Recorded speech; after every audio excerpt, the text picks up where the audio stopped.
Good morning, everyone.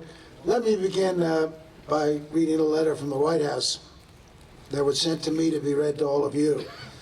I send my warmest greetings to all those attending Dedication Day to mark the 146th anniversary of the Gettysburg Address. On a brisk day in November 1863, President Abraham Lincoln stood before a somber crowd in the fields of Gettysburg, Pennsylvania. Only days before, thousands of bodies from opposing armies had lain side by side in death's repose. This was a moment of solemn reflection, a pause in the internecine conflict to dedicate a cemetery for the Union dead. It was a period of profound peril for America. Our path was uncharted. The fate of our Union was uncertain. Governing a house divided, it was the courage of his convictions that saw us through slavery's dark storm. Because of the sacrifice of the soldiers resting here and that of our beloved Lincoln, our Union stands indivisible since the time the great emancipator said it was to be so. Today we stand at another critical juncture. We're engaged in 2 wars and a battle against terrorism.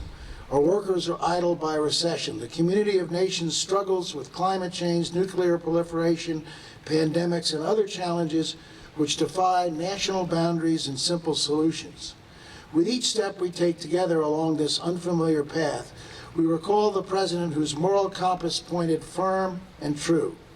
We remember how deeply he believed in the American spirit, placing no limits on the heights our country might reach. As we forge ahead, we hear his call, asking us to make common cause with our brothers and sisters, to face our challenges with optimism and vigor, to seek our shared destiny and to secure the blessings of liberty for generations to come. God bless you all. God bless the fallen who consecrate this ground, and God bless the United States of America. Signed, President Barack Obama.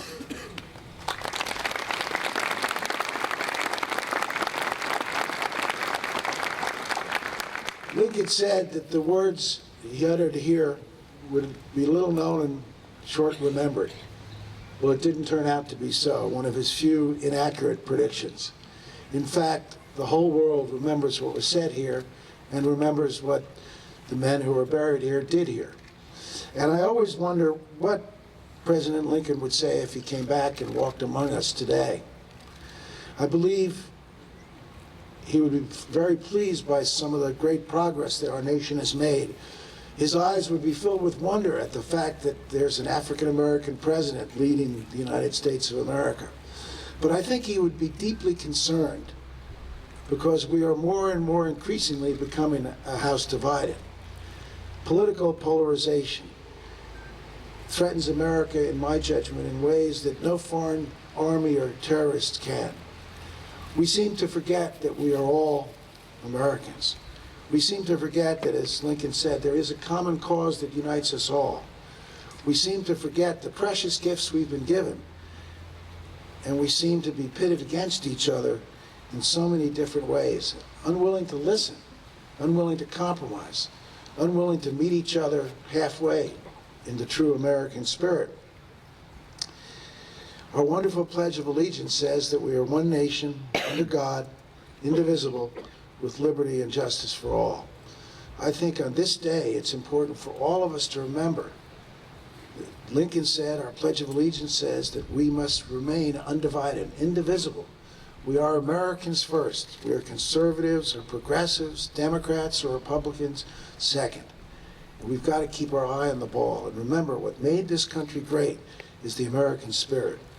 A spirit of sharing, a spirit of friendliness, a spirit that leads us to care for each other and take care of each other. If we retain that American spirit in our hearts, there's nothing this country can't do.